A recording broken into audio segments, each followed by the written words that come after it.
Cette actualité, parlons-en avec notre invité, Meyer Habib. Bonjour, rebonjour. Vous êtes député UDI des Français de l'étranger, la 8e circonscription précisément. D'abord, on va écouter ensemble et vous réagirez au nouvel appel du Premier ministre israélien Benjamin Netanyahou aux Juifs d'Europe et du monde entier et la réaction de son homologue français Manuel Valls. Bien sûr, les Juifs doivent être protégés dans tous les pays, mais nous voulons dire à nos frères et à nos sœurs, Israël est votre maison. Nous sommes prêts à accueillir une immigration de masse en provenance d'Europe. Israël est la maison de tous les Juifs. Mon message aux Français juifs est le suivant. La France est blessée, comme vous, et la France ne veut pas votre départ.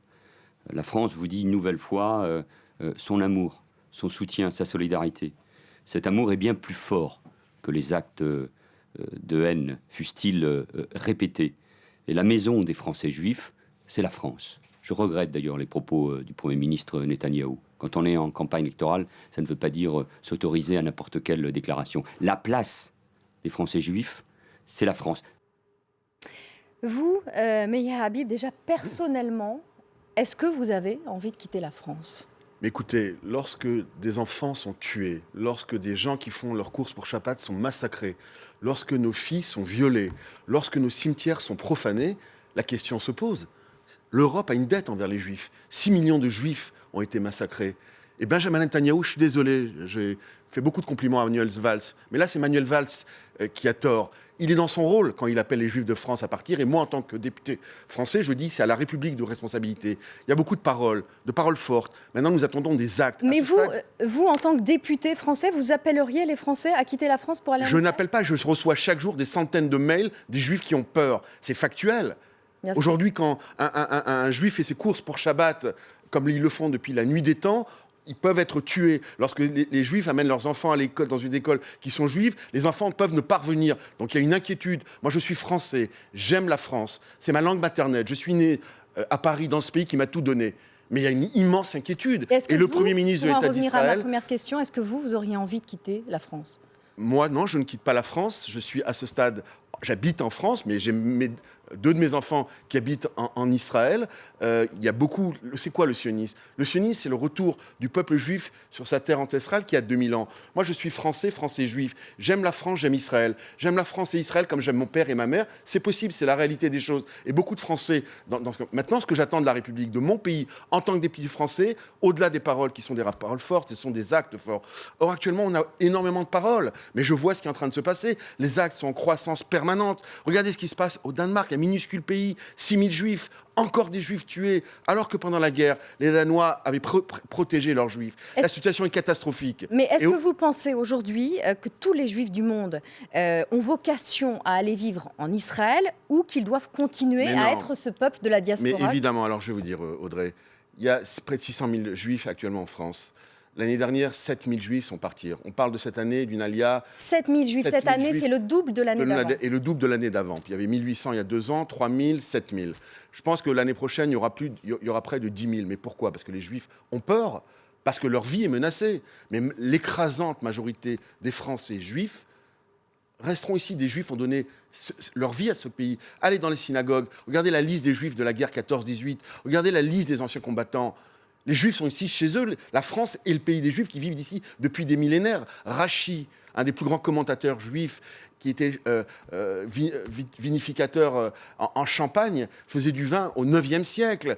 Et on trouve beaucoup de racines de vieux Français dans ses commentaires. Donc les Français juifs sont extrêmement attachés à la France. Mais Manuel Valls ne dit pas autre chose. Manuel Valls, Manuel fait des reproches au Premier ministre de l'État d'Israël. Vous êtes chez vous, ne partez pas. Mais le Premier ministre de l'État d'Israël, Netanyahou, est dans son rôle lorsqu'il dit que l'État d'Israël est l'État d'accueil du peuple juif. Audrey, si vous me permettez, qu'est-ce qui s'est passé en 1937, 38 et 39 ? Les Juifs auraient rêvé d'avoir un État. Je vais vous dire quelque chose. Des gens disent des fois que c'est grâce, entre guillemets, ou à cause de la Shoah qu'il y a eu l'État d'Israël en 1948. Pas du tout. Le sionisme existe depuis 2000 ans. Et depuis 1850, il y a eu la renaissance du sionisme.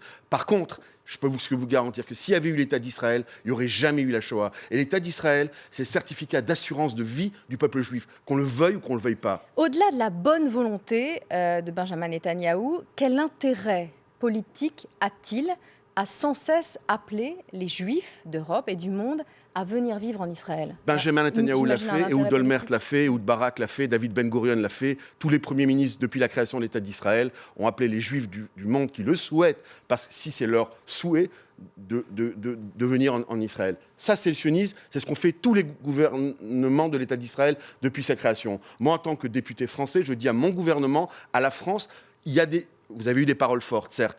Aujourd'hui, on ne veut plus de paroles, on veut des actes. C'est très complexe. Je suis vice-président de la commission qui est censée de lutter contre le djihadisme. Il y a une commission spéciale avec François Ploumeny contre l'antisémitisme. Le chantier est immense. Nous ne sommes pas au début. Force est de constater, encore une fois, que les actes ne cessent que d'augmenter. La profanation du cimetière, le viol de cette fille, Hypercacher, Toulouse, Bruxelles, dont le Némouche était français, etc., etc. Et des centaines d'actes hostiles, de menaces permanentes. Je ne vous dis pas le centième de ce qui se passe. Les Juifs n'en peuvent plus. Les Juifs en ont marre. Les Juifs veulent avoir confiance à la République. C'est à la République à leur prouver qu'ils peuvent avoir confiance en elle. Alors Manuel Valls aujourd'hui disent « La France ne veut pas de votre départ aux Juifs » et voilà ce que lui répond Roland Dumas, ancien ministre socialiste. Manuel Valls est probablement sous influence juive. Roland Dumas qui évoque évidemment indirectement et sans la nommer la femme de Manuel Valls qui elle-même est juive, Anne Gravois. C'est un vrai scandale, c'est une honte. Je savais que depuis longtemps, Roland Dumas était un antisioniste avéré. Il est peut-être en train de nous prouver que c'est aussi un antisémite. Ça fait longtemps que la communauté juive et la France n'a rien à attendre de Roland Dumas qui joue sur son prestige passé mais qui aujourd'hui est au plus bas. Il ferait mieux de prendre sa retraite de façon définitive. C'est sorti de son cœur, c'est sorti du plus profond de lui-même. Il aurait mieux fait de se taire. C'est un homme âgé, j'ai pas envie de polémiquer. Pour prendre un peu sa stade. défense, c'est un homme qui a 92 ans et Jean-Jacques Bourdin l'a poussé dans ses retranchements et on sait le provocateur qui est Roland Dumas. Est-ce que pour autant on doit dire que Roland Dumas est un antisémite? Je suis pas sûre. Je dis que c'est un antisioniste, ça il l'a toujours prouvé, il a toujours été anti-israélien et je veux espérer que ça a été dit je mets ça sur le compte de l'âge et sur la sénilité arrivante, qui ça peut nous arriver à nous tous, donc je préfère mais c'est des paroles absolument scandaleuses et honteuses. En réalité, vous savez, il y a eu des paroles à l'époque de Vichy avant la guerre, etc. Ce genre de paroles d'avant-guerre étaient un peu dans le relent de celles que a prononcées Roland Dumas ce matin. C'est pas à l'honneur ni à la gloire de Roland Dumas, c'est pas ces paroles qui sont une vraie honte et un vrai scandale. Une autre phrase choc d'un politique, elle date d'hier, celle-ci, c'est celle de l'UMP, Christian Estrosi. Écoutez, on en parle après. J'ai le sentiment que nous sommes rentrés dans la Troisième Guerre mondiale. Bien sûr, ça n'est pas une guerre qui est comparable aux deux précédentes. Elle n'a aucune commune mesure. Si, peut-être, un point, c'est que à chacune de ces circonstances, c'est le totalitarisme qui a cherché à s'affirmer. Le stalinisme, le nazisme et aujourd'hui l'islamo-fascisme. Il faut faire la guerre. Mais comment ? Ça veut dire qu'il faut les neutraliser et qu'il faut mobiliser tous les moyens nécessaires. Alors, pensez-vous, comme Christian Estrosi, que c'est la Troisième Guerre mondiale ? Bien sûr, le pape François a déclaré tout récemment, le pape François est un homme de paix, est un homme d'amour, que nous rentrons hélas dans une sorte de Troisième Guerre mondiale. Le nazi-islamisme, moi je l'appelle ça comme ça aujourd'hui, est en train de gangréner le monde. Regardez, nous sommes à la génération d'Internet, on a tout pour réussir. On lapide des femmes adultères ou pas, on brûle vif des hommes, on tranche des têtes tous les jours, des centaines de milliers de morts dans le silence le plus absolu. On nous parle de 30 000 personnes, il y a des millions de morts. Où sommes-nous? Si ça, c'est pas une guerre mondiale, qu'est-ce qu'est une guerre mondiale? Qu'on me l'explique.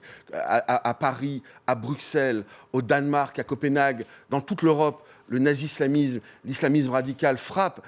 Et hélas, les réactions... moi, j'ai été hier à la manifestation, nous n'étions hélas que quelques centaines. Christian Estrosi, pardonnez-moi, parle d'islamo-fascisme et vous de nazi-islamisme. Nazi-islamisme, c'est pareil. Pourquoi ce besoin de relier les djihadistes, on connaît l'horreur. Parce que je compare aujourd'hui relier la folie de ces gens-là avec la folie nazie qui a touché l'Europe lors de la Seconde Guerre mondiale. C'est pareil. Nous sommes, hélas, dans une Troisième Guerre mondiale qui est larvée, qui est totale, qui est partout. Vous avez vu les attentats, ça a démarré au 11 septembre, a-t-on oublié? Si quelqu'un avait fait un film avant le 11 septembre, on aurait dit, mais il est fou. Les 2 Twins à New York, déchirés par 2 avions. C'est arrivé, des milliers de morts.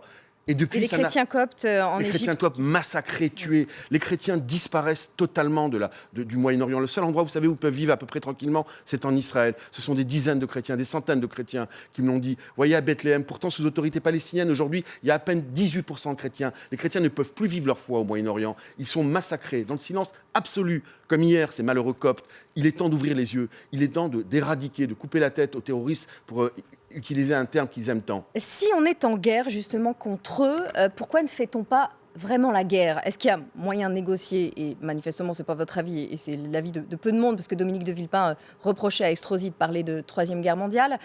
Si c'est la guerre, pourquoi on n'y va pas vraiment avec des troupes au sol? Voilà, on fait une guerre sans la faire. Enfin, c'est un peu vous posez curieux, une vraie non? question. Vous savez, j'ai posé à peu près la même question tout récemment au chef d'état-major des armées que nous avons auditionné. Et je lui disais que je ne suis pas sûr aujourd'hui que pour vaincre cette folie de l'islamisme radical, on pouvait le faire simplement avec des avions, sans dépasser la frontière et sans envoyer des troupes au sol. Je crois qu'hélas, et c'est très complexe d'un côté d'envoyer des troupes au sol avec ces sauvages. Donc la question est immense. Je crois qu'au niveau militaire, avec l'aide des Kurdes, avec l'aide des modérés musulmans, heureusement il y en a, et c'est certainement, j'espère en tout cas la majorité, de faire en sorte d'éradiquer ce cancer qui est Daesh, mais pas seulement Daesh. Le Hezbollah, c'est pareil. Boko Haram, c'est pareil. Le Hamas, c'est pareil. Il n'y a pas de bons et de mauvais. Si l'État islamique arrive, vous savez pourquoi aujourd'hui ça arrive? Parce qu'on s'est tué pendant 2 ans en Syrie et la France plutôt a pris ses responsabilités. Il y a eu un silence total.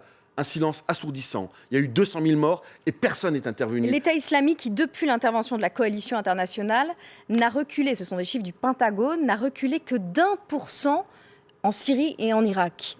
Donc, effectivement, on se pose la question de l'intervention, de l'efficacité de l'intervention. Votre question est particulièrement pertinente. Votre question est particulièrement pertinente. Alors, c'est facile à Paris, tranquillement, sur un plateau, de dire à la télévision, il y a qu'à... Je dis aujourd'hui, et tous les experts militaires le disent aujourd'hui, qu'on ne pourra pas vaincre Daesh sans une opération terrestre. Alors, qui fera cette opération terrestre? C'est un autre débat. Que ce soit... La France doit s'engager? Je crois c'est plus compliqué que ça. C'est plus compliqué que ça. La France ne peut pas s'engager seule. La France n'a pas vocation à aller partout dans le monde où il y a des problèmes parce qu'elle n'a ni les moyens, ni peut-être aujourd'hui la préparation, ni la force pour être partout dans le monde. Mais les Américains ne prennent pas leurs responsabilités depuis bien longtemps. Hélas, aujourd'hui, je peux vous dire que la France, à l'époque, et le président Hollande avait décidé certaines frappes ciblées. C'est à l'époque Obama qui avait empêché ces frappes contre, à l'époque, le régime sanguinaire terrible de Bachar el-Assad, qui n'est pas mieux que Daesh, qui a gazé des femmes et des enfants. C'est la peste et le choléra entre les extrémistes